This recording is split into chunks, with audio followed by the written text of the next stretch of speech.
Now that the book is out in the world, I know that you've got a publicist who's working hard on your behalf.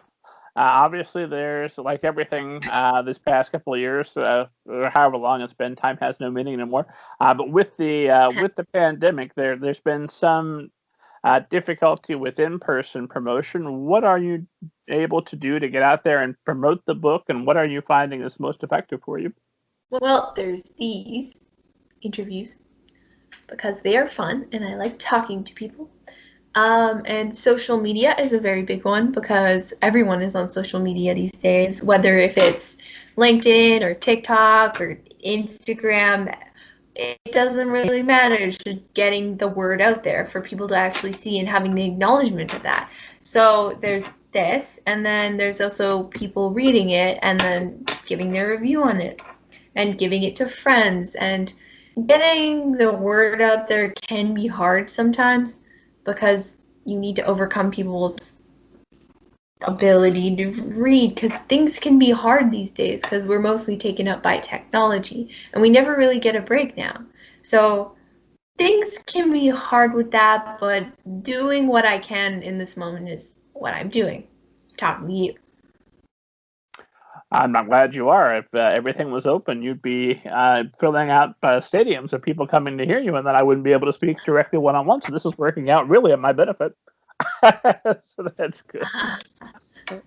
And you are an influencer, and I'm never 100% sure what that means, but I know a whole large chunk of the world is paying attention to you on Instagram and through other sites. So what is an influencer, and how have you become one? Well, I am, like you mentioned before, for Variety. I'm a spokesperson for that. I influence people through what I do because people look to certain people for influences. Because not everyone is great at public speaking because of anxiety and confidence. So I try those things, and I can have a word for the people, but I would say I'm more an influencer for my generation, or for people who are looking to write or who are looking to act, because I can help them out with that. So what kind of responsibility does that have, and how do you view your role as an influencer?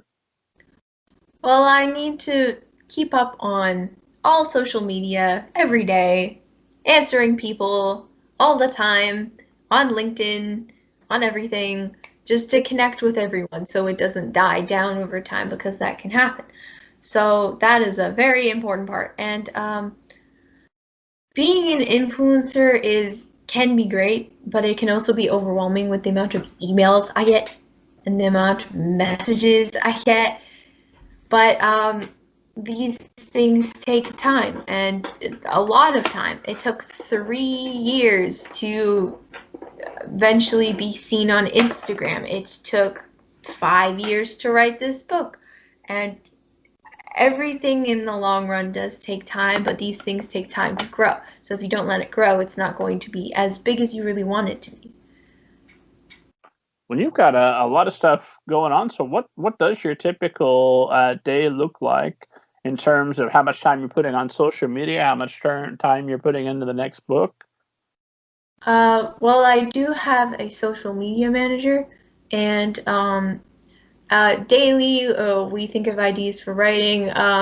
From another writer, they told me the best time to write is in the morning when your mind is empty. So I do take that into consideration a lot. Even when I have school at 8:15 in the morning, that is what I do every day for 5 days a week. So I go to school in the morning. I usually do school during the day, and in breaks I try to look on my social media and make sure everything is running okay, while my manager does the rest.